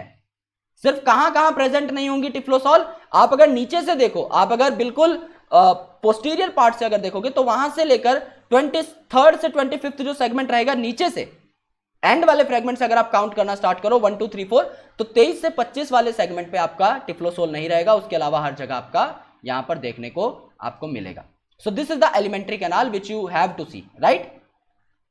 अब Pheretima जो रहता है यानी earthworm जो रहता है, इसमें close type of circulatory system रहता है। मैंने आपको एक चीज बताई थी, इन द एनिमल किंगडम आपका अर्थवर्म जो है वो लेस डेवलप्ड है as compare to that of arthropoda. ये हम लोग जानते हैं क्योंकि एनालिडा पहले आता है इवोल्यूशनरी अगर देखा जाए तो रिलेशनशिप, और आर्थ्रोपोडा बाद में आता है, यानी आर्थ्रोपोडा मोर एडवांस है। लेकिन सर्कुलेटरी सिस्टम के फॉर्म में अगर आप देखें तो एनालिडा मोर एडवांस्ड है, क्योंकि एनालिडा में आपकी क्लोज्ड सर्कुलेटरी सिस्टम होती है, जबकि आर्थ्रोपोडा या फिर इंसेक्ट्स में आपका ओपन सर्कुलेटरी सिस्टम होता है। तो इस केस में आपका एनालिडा जीत जाता है। ओके, यहां पर क्या है आपका फेरेटिमा में आपका close type of blood vascular system या सर्कुलेटरी सिस्टम प्रेजेंट रहता है। इसके कंपोनेंट्स क्या है, पहला आपका ब्लड सेल्स कौन बना रहा था, आपका ब्लड ग्लैंड्स बना रहे थे जो 4th to 6th सेगमेंट पर आपके प्रेजेंट थे। इसके साथ साथ आपकी वेसल्स प्रेजेंट है, क्यों, क्योंकि क्लोज्ड सर्कुलेटरी सिस्टम है तो वेसल्स होंगी, आर्टरी, वेन्स, कैपिलरीज होंगी, तो कैपिलरीज भी होंगी और आपका हार्ट भी होगा। हार्ट आपका बाइफर्केटेड रहता है, यानी काफी सारे सेगमेंट्स में आपका अलग अलग हार्ट आपको देखने को मिलता है। कहीं पर आपके लेटरल हार्ट्स होते हैं, कहीं पर आपका ईसोफेगस वाले सेगमेंट में भी आपके हार्ट देखने को मिलते हैं। So there are variety of hearts that are basically seen. So अगर आप अर्थवर्म का डॉर्सल सरफेस देखो तो डॉर्सल सरफेस में आपको एक डार्क मीडियन लाइन दिखाई देती है, वो बेसिकली क्या है आपकी dorsal blood vessel. So this is the dorsal blood vessel on the dorsal side of the earthworms body, आपकी डॉर्सल वेसल है। और जो वेंट्रल वेसल है वो आपकी उतनी ज्यादा प्रोमिनेंट नहीं रहती। सो वेंट्रल वेसल जो है ये आपकी वेंट्रल साइड में आपको देखने को मिलती है, this is called as the ventral vessel. Okay, अब यहां पर देखो हार्ट है, बेसिकली हार्ट में देखो यहां पर क्या है आपका लेटरल हार्ट है, because these are present literally. Okay, थोड़े बहुत डोर्सल साइड में प्रेजेंट रहते हैं। सो डोर्सल सरफेस और लेटरल सरफेस पे यानी डोर्सो लेटरल सरफेस पे आपके प्रेजेंट रहते हैं। ये भी आपका लेटरल हार्ट है। यहां पे अगर आप देखोगे these are also the lateral hearts obviously, but ये आपके ईसोफेगस वाले चैम्बर्स में प्रेजेंट है। अगर आप ईसोफेगस के चैम्बर नोट करो यहां पर तो आपको देखने को मिलेगा 5th to 7th, तो यहां पर इन सेगमेंट्स के बीच में आपको देखने को मिलता है। यहां पर थोड़ा बाद में दिखाया गया है, लेकिन अगर आप करेक्टली देखो ये जहां से ओरिजिनेट होंगे, क्योंकि इसीलिए डायग्राम्स में थोड़ा बहुत बाइफर्केशन है। ओके, सो आपको कंफ्यूज नहीं होना है, ईसोफेगस का जो बिल्कुल बताया हुआ है वो सही बताया हुआ है, 5th to 7th ही आपको नोट करना है। यहां पर थोड़ा सा खुला खुला दिखाने के लिए बेसिकली इनको क्या किया गया है, बाइफर्केट किया गया है। ओके, सो यहां पर लेटरल ईसोफेजियल हार्ट आपको देखने को मिलते हैं। ये आपके कमिश्रल वेसल्स होते हैं। कमिश्रल वेसल क्या करती हैं, बेसिकली कमिश्रल वेसल आपके डॉर्सल ब्लड वेसल और आपकी वेंट्रल ब्लड वेसल के बीच में कनेक्शन प्रोवाइड करती हैं। So these are the commissural vessel. Subneural vessel, क्योंकि आपके न्यूरल सिस्टम जो है बेसिकली आपका उससे कनेक्टेड होती है डायरेक्टली। ओके, एंटीरियर लूप्स यहां पर देखने को मिलेंगे आपकी कुछ की एंटीरियर पार्ट में आपके लूप्स जो कि आपके एलिमेंट्री कैनाल को सराउंड करेंगे। ओके, और यहां पर लिटरल ईसोफेजियल वेसल यानी ईसोफेगस वाले रीजन में आपकी ऐसी वेसल्स जो वहां पर ब्लड पहुंचाती हैं वो आपकी ईसोफेजियल वेसल हो जाएंगी। सो ये आपका बाइफर्केशन है, यहां पर कुछ ज्यादा देखो आएगा नहीं। यहां पर आपको सिर्फ एक चीज याद करनी है कि हार्ट आपके मल्टीपल हो सकते हैं। दूसरी चीज आपको ये याद रखनी है कि डॉर्सल ब्लड वेसल की वजह से आपकी जो डॉर्सल आपकी डार्क मीडियन लाइन है वो बनती है। आपको इसके अलावा कुछ भी याद नहीं करना है। ओके, सिर्फ आप समझ लो यहां पर एक आपको ब्लड सेल का याद करना रहेगा 4 to 6 सेगमेंट जो मैं आपको ऑलरेडी बता चुका हूं। तो यहां पर बोला भी गया है कि ब्लड ग्लैंड जो है ये प्रेजेंट होते हैं 4th, 5th और 6th सेगमेंट के अंदर, और ये आपके सारे के सारे ब्लड सेल्स, हेमोग्लोबिन वगैरह जो है और प्लाज्मा वगैरह ये बेसिकली आपके तैयार करते हैं। ओके, सो ये जो है आपके सारे जितने ब्लड के कंपोनेंट रहेंगे, एसेंशियल कंपोनेंट्स, वो आपके इन ब्लड ग्लैंड्स में तैयार होंगे। ओके, और जो ब्लड सेल्स होते हैं फैगोसाइटिक भी हो सकते हैं, आपको अच्छे से पता है यार, आपकी बॉडी में भी आपके न्यूट्रोफिल्स होते हैं। ओके, मोनोसाइट्स होते हैं, मैक्रोफेजेस होते हैं। सो उनकी तरह ये भी आपके फैगोसाइटिक हो सकते हैं जो कि बॉडी के अंदर आने वाले पैथोजेंस को किल कर सकते हैं। So due to closed circulatory system blood is confined to the heart and blood vessel. Close circulatory system है तो आपके टिश्यूज इसमें बात नहीं होते, आपका ब्लड जो है एक पर्टिकुलर डायरेक्शन में फ्लो करता रहता है। सो कॉन्ट्रैक्शन जब होंगी आपके हार्ट में, सो ब्लड जो है सर्कुलेट होता रहेगा एक ही डायरेक्शन में, यानी एक पर्टिकुलर ओरिएंटेशन में आपका ब्लड बहेगा, रैंडमली नहीं बहेगा। स्मॉलर ब्लड वेसल्स जो रहती हैं ये आपके गट यानी एलिमेंट्री कैनाल, आपके नर्व कॉर्ड वगैरह और आपके बॉडी वॉल को सप्लाई करती हैं ब्लड। अर्थवॉर्म जो है they lack specialized breathing devices, यानी इनके अंदर जो है लंग वगैरह प्रेजेंट नहीं रहते। रेस्पिरेटरी एक्सचेंज जो है they occur through the moist body surface, जो मैंने आपको स्टार्टिंग में ही बता दिया था, क्यूटेनियस रेस्पिरेशन इसे बोला जाता है। सो इनकी मॉइस्ट जो स्किन रहती है उसी के थ्रू आपका ऑक्सीजन एक्सचेंज हो जाता है, वो ब्लड में आपका आने के बाद जो है फिर बाकी सारे टिश्यूज तक आपका पहुंचा दिया जाता है। सो इनके अंदर एक बहुत ही ज्यादा वेल डेवलप्ड रेस्पिरेटरी सिस्टम देखने को आपको नहीं मिलेगा। Now let's talk about the excretory organ. So excretory organ यहां पर क्या होता है, बेसिकली आपका नेफ्रीडिया होता है। सो नेफ्रीडिया आपका बहुत ज्यादा कॉइल्ड ट्यूब लाइक स्ट्रक्चर्स होती हैं। ओके, सो ये आपका किस में काम करती हैं, ये आपका फिल्ट्रेशन में काम करती हैं। यहां पर अर्थवॉर्म में खास बात यह है आपको 3 अलग अलग तरीके के नेफ्रीडिया देखने को मिलेंगे। पहला आपका सेप्टल नेफ्रीडिया। सेप्टा क्या होता है, सेप्टा का मतलब होता है क्रॉस वॉल, यानी किन्हीं भी दो आपके बेसिकली अगर सेगमेंट्स के बीच में कोई कनेक्शन है तो उसे आप सेप्टा बोलोगे। समझने की कोशिश करो, यहां पर अगर ये वाला आपका सेगमेंट है और ये वाला आपका सेगमेंट है तो इन दोनों सेगमेंट में let's say this is 1, this is 2, इन 1 और 2 के बीच में ये एक सेप्टा का काम करेगा। इस 0 और 1 के बीच में ये एक सेप्टा का काम करेगा। सो इन सेप्टा के ऊपर जो नेफ्रीडिया प्रेजेंट रहेंगे, जैसे कि यहां देखो ये जो है आपके सेप्टल नेफ्रीडिया है, ये क्या कर रहे हैं, ये जो सेप्टा है आपका रिज है इसके ऊपर ऐसे ऐसे ऐसे ऐसे ऐसे ऐसे ऐसे ऐसे प्रेजेंट है। So these are called as the septal nephridia. ये आपके सेगमेंट में नहीं प्रेजेंट, ये आपके सेगमेंट का जो जॉइंट है उसके ऊपर प्रेजेंट है। देखो यहां पर भी इस जॉइंट में प्रेजेंट है, यहां पर भी इस जॉइंट में प्रेजेंट है, यहां पर भी। So these are called as the septal nephridia. So ये आपके दोनों साइड में देखने को मिलते हैं of the inter segmental septa, यानी दो सेगमेंट्स के बीच का जो सेप्टा है उसके दोनों साइड में, यानी ओवरऑल अगर आप देखें तो उस पूरे सेगमेंट के ऊपर आपको इस तरीके के नेफ्रीडिया देखने को मिलेंगे 15 सेगमेंट से लेके और उसके बाद एंड तक आपका जो है बेसिकली ये आपको देखने को मिलेंगे। So they starts from the 15th segment और उसके बाद एंड तक ये चलते हुए जाते हैं। सेकंड तरीके का जो आपका सेगमेंट है या जो सेप्टा है, sorry I take my words back, second तरीके का जो नेफ्रीडिया है वो है इंटीग्यूमेंटरी नेफ्रीडिया। ये आपका इंटीग्यूमेंट्स में प्रेजेंट रहेगा। इंटीग्यूमेंट क्या होता है, आपकी कवरिंग या फिर आपकी आउटर लेयर। सो यहां पर क्या होगा, ये लाइनिंग पे प्रेजेंट रहेगा ऑफ द बॉडी वॉल, यानी जो आउटर वॉल रहेगी उस पे ये आपका प्रेजेंट रहेगा। इसे आप लोग बोलेंगे इंटीग्यूमेंटरी नेफ्रीडिया। ये आपका सेगमेंट 3 से स्टार्ट होता है और लास्ट तक जाता है। सो सेगमेंट 1 जो है इससे वंचित है, सेगमेंट 2 वंचित है। यहां पर देखो इस सेगमेंट से आपको छोटे छोटे जो डॉट जो स्टार्ट होते हुए मिल रहे हैं, ये बेसिकली आपका क्या है, ये आपका बेसिकली क्या है, इंटीग्यूमेंटल नेफ्रीडिया। एंड तक जाएंगे। अब ये जो छोटे छोटे पोर्स आपको दिखाई दे रहे हैं ये आपके ऐसे नेफ्रीडिया हैं जो बॉडी वॉल के ऊपर ओपन होंगे। This is called as the forest of integumentary nephridia. यानी इंटीग्यूमेंटरी नेफ्रीडिया जो होते हैं, ये एनसीईआरटी में लाइन मेंशन नहीं है लेकिन आपके डायग्राम में दे रखी है, तो आपके 13th और 14th सेगमेंट के आसपास जो है बेसिकली आपका इनका बहुत ज्यादा डेंसिटी देखने को मिलता है। सो ये जो आपके 13th और 14th सेगमेंट है इनमें बहुत सारे इंटीग्यूमेंटल नेफ्रीडिया आपको देखने को मिलेंगे। थर्ड तरीके का जो नेफ्रीडिया है वो है फेरेंजियल नेफ्रीडिया। तो ऑब्वियसली फेरिंग्स वाले रीजन में आपको देखने को मिलेगा। सो फेरिंग्स के पास आपके 3 सेगमेंट होते हैं, 4th, 5th और 6th। सो 4th, 5th और 6th से आपको क्या याद करना है, 4th, 5th और 6th आपने और कहीं भी देखा था, 4th, 5th और 6th में आपके ब्लड ग्लैंड्स भी थे। इसी सेम 4th, 5th और 6th में क्या है आपके यहां पर हैं फेरेंजियल नेफ्रीडिया।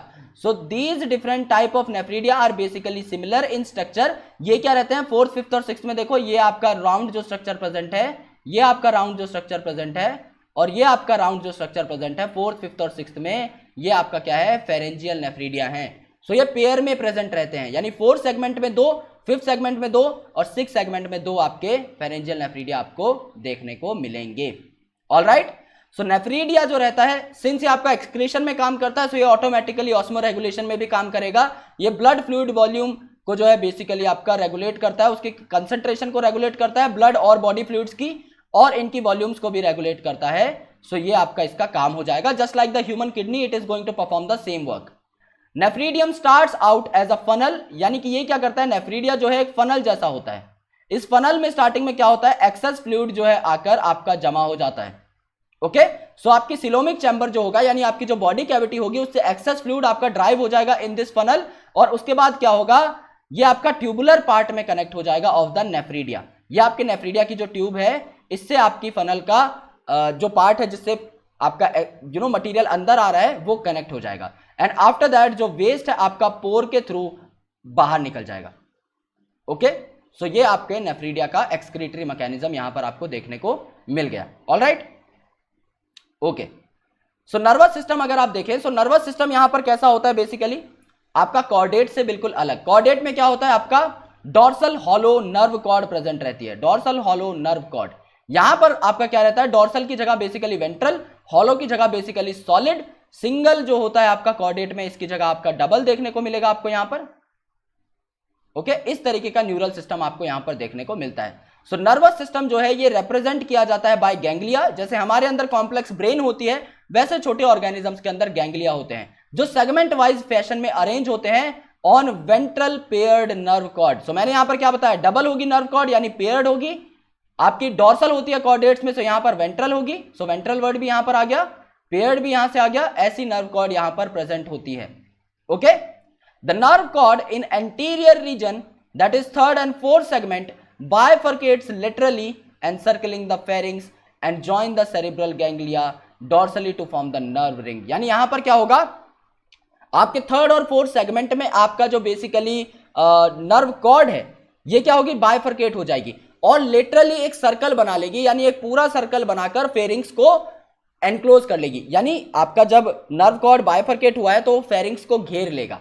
ओके, और डॉर्सल साइड में यानी पीछे वाली साइड में आपके इन पर्टिकुलर सेगमेंट्स में एक नर्व रिंग तैयार हो जाएगी।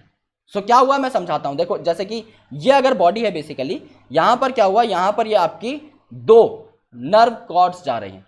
Okay, because it is pair nerve cord, right. So basically यहां पर क्या हुआ, ये दोनों जो है बाइफरकेट हो गए, इन्होंने एक रिंग बनाकर आपके फेरिंग्स को घेर लिया, और आपके पीछे की साइड में जहां पर ये कंबाइन हुई, वहां पर आपकी डॉर्सल पोजीशन पर नर्व रिंग आपको देखने को मिली। सो सेरिब्रल जो गैंग्लिया होते हैं, यानी हेड के पास जो गैंग्लिया प्रेजेंट रहते हैं, along with other nerves in the ring, उस रिंग में जो जो नर्व इंटीग्रेट हुई हैं, integrate the sensory input as well as command of the muscular response of the body.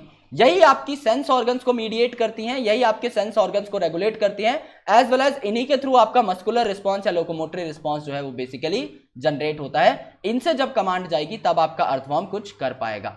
Alright, सो अब देखते हैं आगे की कहानी। सेंसरी सिस्टम में आपका सबसे पहले क्या था, सेंसरी सिस्टम में हमने पहली चीज ऑलरेडी पढ़ लिया, दैट इज प्रोस्टोमियम। उसके अलावा क्या है, आपकी यहां पर कोई आईज नहीं होती, लेकिन लाइट के लिए और टच के लिए यहां पर आपके सेंसिटिव ऑर्गन्स या फिर रिसेप्टर ऑर्गन्स प्रेजेंट होते हैं। ओके, जो कि लाइट इंटेंसिटीज को डिफरेंशिएट कर सकते हैं और ग्राउंड की वाइब्रेशंस को पहचान सकते हैं।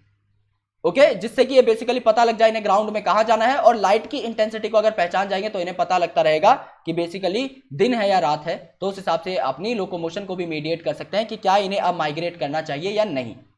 इनके पास कीमो रिसेप्टर भी प्रेजेंट होते हैं, यानी टेस्ट रिसेप्टर, जो बेसिकली आपके इन्हें बताते हैं कि ये इनको क्या खाना चाहिए क्या नहीं, या फिर बेसिकली टेस्ट जो इनको आता है वो टेस्ट रिसेप्टर के थ्रू ही आता है। Okay, which react to chemical stimulus, यानी इनके आसपास जो भी चीज रहेगी जो ये खाएंगे उसका टेस्ट इनको जो है बेसिकली पता लग जाएगा।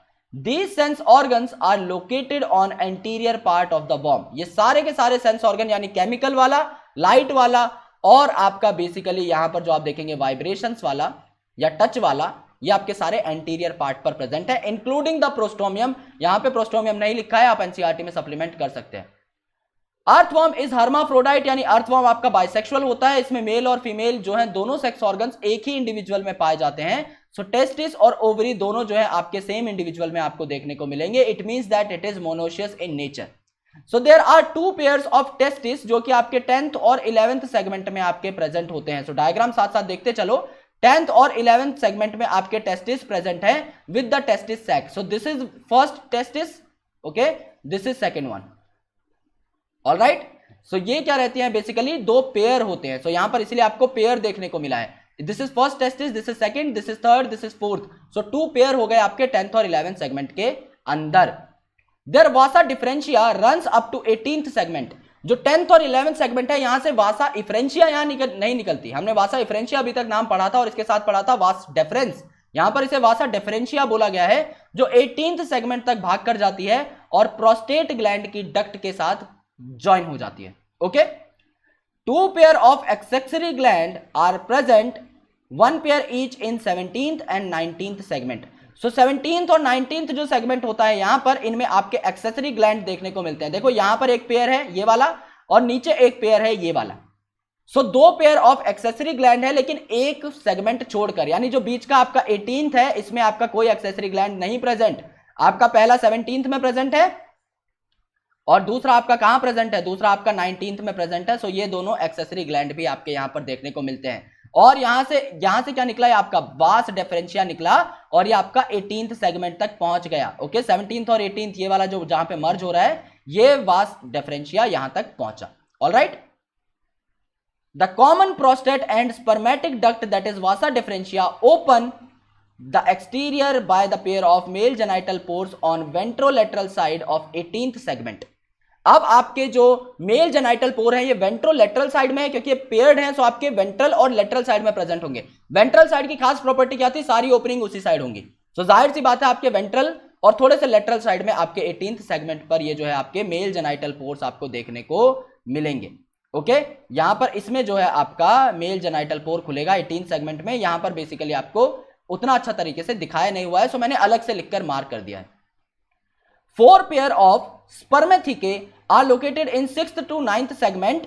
ओके, आपका कहां था, इंटर सेगमेंटल ग्रूव के ऊपर ये प्रेजेंट था। मैंने आपको यहां पर बताया भी था, देखो 6th to 9th में यहां पर जो है आपका प्रेजेंट रहेगा।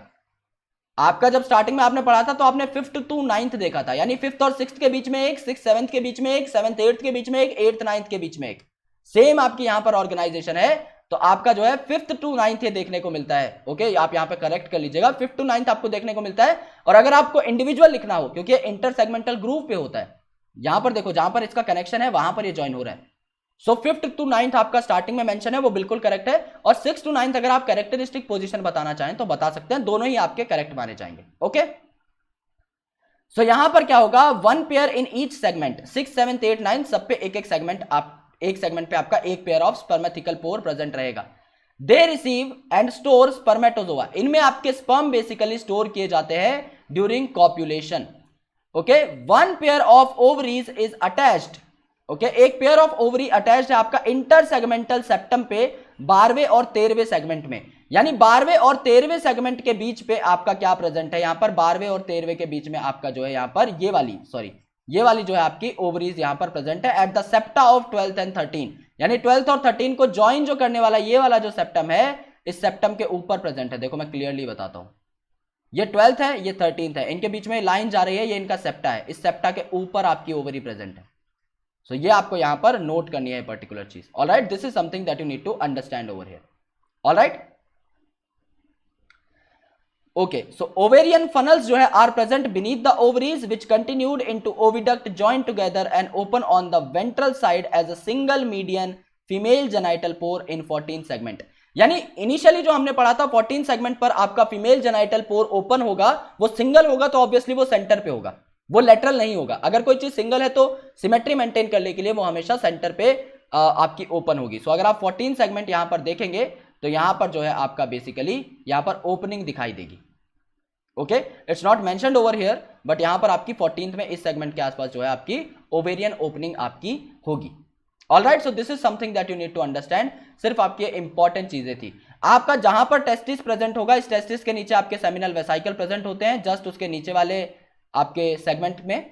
ओके, और स्पर्म ठीक है हम लोग कर चुके हैं, टेस्टिस चेक कर चुके हैं।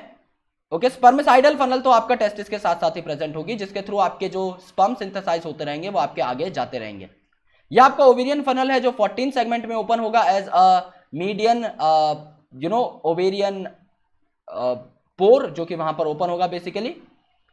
All right, it is common prostatic and spermatic duct. आपका जो वासा डिफरेंशिया यहां पर आकर प्रोस्टेटिक डक्ट के साथ कंबाइन हुआ था, इसने आपकी यहां पर कॉमन डक्ट बना ली है।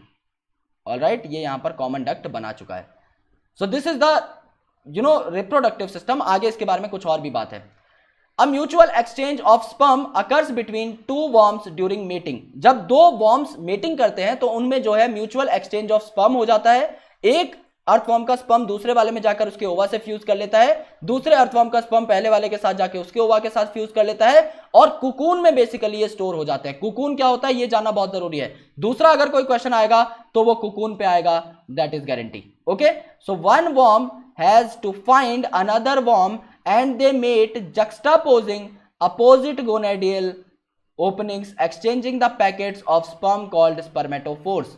ओके, स्पर्मेटोफोर्स है, यानी आपके जो ग्रुप ऑफ स्पर्म है वो बेसिकली कब एक्सचेंज होंगे, जब आपके दो अर्थवर्म बिल्कुल एक दूसरे के आसपास आकर और एक दूसरे के पास बिल्कुल अटैच हो जाएंगे और एक दूसरे से चिपकने की कोशिश करेंगे, तब जाके इनके जो पोर्स हैं वो आपस में मीट कर लेंगे और वहां पर जाकर इनके स्पर्मेटोफोर्स जो हैं इनकी इंटरेक्शन की वजह से एक्सचेंज हो जाएंगे। Mature sperm, egg and nutritive fluid, यानी स्पर्म एग जो कि फर्टिलाइजेशन के लिए इंपॉर्टेंट है, एंड न्यूट्रिटिव फ्लूइड जो कि उनकी डेवलपमेंट के लिए इंपॉर्टेंट है, ये कोकून की फॉर्म में डिपॉजिट हो जाते हैं, जो कि ग्लैंड सेल ऑफ क्लिटलम में बनते हैं। यानी क्लिटलम जो 14 to 16 सेगमेंट था, जो बहुत ज्यादा प्रोटेक्टेड था। क्यों प्रोटेक्टेड है वो? क्योंकि उसके अंदर आपके कोकून डेवलप होते हैं। ये सबसे इंपॉर्टेंट चीज है यहां पर जानना। उसकी प्रोटेक्शन इतनी क्यों जरूरत है? क्योंकि मेन पार्ट आपका मेन काम जो है वहां पर हो रहा है, कुकून वहां पर बन रहे हैं। इसके तीन जो इंपॉर्टेंट कॉन्स्टिट्यूएंट्स है क्या क्या है? आपका मेल और फीमेल गैमेट और इसके साथ साथ आपका न्यूट्रिटिव फ्लूइड। सो फर्टिलाइजेशन जो होगी और डेवलपमेंट जो होगी ये कुकून के अंदर ही होती है, जो सॉइल में डिपॉजिट हो जाएंगे। यानी जैसे ही आपका ओवा फर्टिलाइज कर दिया जाएगा by the sperm cell with in the cocoon, तो ये आपका स्लिप हो जाएगा फ्रॉम द वॉर्म। जैसे ही कुकून में फर्टिलाइजेशन हुई, कुकून आपका स्लिप हो गया फ्रॉम द वॉर्म और ये आपका सॉइल के अंदर डिपॉजिट हो जाता है। और सॉइल में पड़ा क्योंकि उसके अंदर न्यूट्रिटिव फ्लूइड भी है, तो ये क्या करेगा? बेसिकली आपकी एम्ब्रियोनिक डेवलपमेंट शो करेगा। और 3 वीक के बाद यानी अराउंड 20 दिन के बाद जो है कुकून जो है आपके 2 से लेके 20 बेबी अर्थवॉर्म्स बना लेता है। Okay, and the average is 4, यानी नॉर्मली आपका 4 से 5 जो है बच्चे अर्थवॉर्म देता है। सो डेवलपमेंट जो है यहां पर डायरेक्ट होती है, कोई लार्वल स्टेज यहां पर प्रेजेंट नहीं होती। ये क्वेश्चन आपका पास्ट ईयर में पूछा गया है, इसी के लिए हमने इतना बड़ा लेक्चर बनाया है। लार्वा नहीं बनता, डायरेक्ट डेवलपमेंट होती है। ओके, सो बेसिकली आपको कुकून का नाम देख के कंफ्यूज नहीं होना। कुकून हम लोगों ने कहां पढ़ा है? हम बेसिकली सिल्क वगैरह में कुकून पढ़ते हैं, तो हमें ऐसा लगता है यार लार्वा डेवलपमेंट में इसका बहुत इंपॉर्टेंट रोल होगा। सो यहां पे जब आप कुकून पढ़ेंगे तो आपके दिमाग में कंफ्यूजन जागेगी कि there must be a kind of larval stage in earthworm as well, but that is not the practical truth, right? There is no such larval conditions present. यहां पर जो है आपका डायरेक्ट डेवलपमेंट होती है। अर्थवॉर्म जो है इन्हें फार्मर का यानी किसान का दोस्त कहा जाता है। क्यों? क्योंकि ये करते हैं वर्मी कंपोस्टिंग, यानी क्योंकि ऑर्गेनिक मैटर खा रहे हैं, आपके लीव्स वगैरह खा रहे हैं या फिर आपका ह्यूमस वगैरह खा रहे हैं, आपके सॉइल को खा रहे हैं। ये क्या करते हैं? वहां पर न्यूट्रिएंट फिक्स करने का काम करते हैं और डिकम्पोजिशन करते हैं।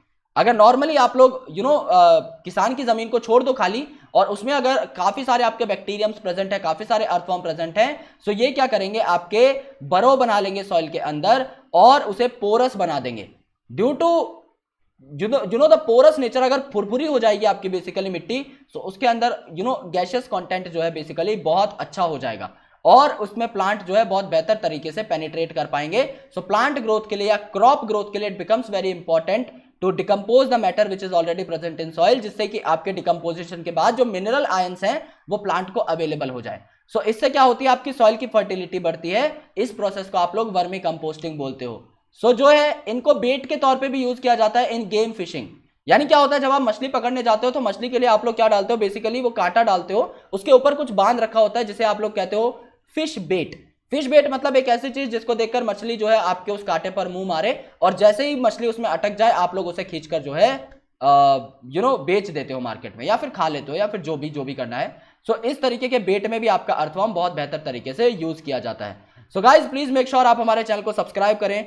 और यार देखो, ऐसे ऐसे टॉपिक जो आपके एग्जामिनेशन पॉइंट ऑफ व्यू से उतने इंपॉर्टेंट नहीं है, या जो आपके सिलेबस में इंक्लूडेड नहीं है, उसके लिए भी मैं यहाँ पर अगर गर्मी में बैठ के मेहनत कर रहा हूँ, तो आप लोगों का भी फर्ज बनता है कि आप इसे देखें और आप इसे अपने दोस्तों तक फैलाएं। आप भी जो है बेसिकली मेरे साथ साथ उतनी मेहनत करें। और क्योंकि आपका सिलेक्शन हो, देखो यार मुझे उससे कोई पर्सनल फायदा नहीं है, मैं कोई आपका होर्डिंग या बैनर नहीं लगाने वाला, और उस हिसाब का मैं बंदा नहीं हूं कि मैं आपके स्क्रीनशॉट उठा उठा के शेयर करूं कि मेरे स्टूडेंट ने ये कर दिया या फिर वो कर दिया, या मैं क्रेडिट मार लूं किसी का। आप लोग बस मेहनत करो। लेकिन हाँ देखो, अगर मैं यूट्यूब पर इतना काम कर रहा हूं तो उसके पीछे एक छोटा सा मकसद है कि मुझे जो है अपना, मैं ऑलरेडी अपने स्टूडेंट्स को बता चुका हूं, जो पुराना मेरा टारगेट है 216 मेरे को वो अचीव करना है। और अब उसके लिए मैं अगर जान लगा रहा हूं, इट बिकम्स योर रिस्पॉन्सिबिलिटी कि अगर आपको कंटेंट अच्छा लगे तो आप भी जान लगाओ और आप भी इस चीज को शेयर करो अपने सारे दोस्तों के साथ। Thank you so much guys, जय हिंद, lots of love, I will catch you in the next video. दिन का हम लोग एक चैप्टर उड़ा रहे हैं यार, कल कौन सा चैप्टर उड़ाएंगे आपको मॉर्निंग में पता लग जाएगा, और शाम तक उस चैप्टर का वन शॉट बनाकर मैं आपकी थाली में परोस दूंगा। उसे देखो, एनसीईआरटी के क्लाइंट पढ़ो। क्वेश्चन प्रैक्टिस सीरीज के लिए मैं ऑलरेडी बहुत सारा कंटेंट जमा कर रहा हूं। जैसे ही हम लोग वन शॉट खत्म करेंगे, क्वेश्चन प्रैक्टिस सीरीज पर हम लोग धावा बोल देंगे। सो प्लीज मेक श्योर आप लोग चैनल के साथ कनेक्ट हो जाओ, जुड़ जाओ। कोई मॉडिफिकेशन अगर मुझे करनी है या फिर कोई इंप्रूवमेंट का स्कोप अगर आपको दिखाई देता है, प्लीज मुझे बताइए। I will surely take it on, I will surely work on it. Thank you so much guys, lots of love, take care and bye bye.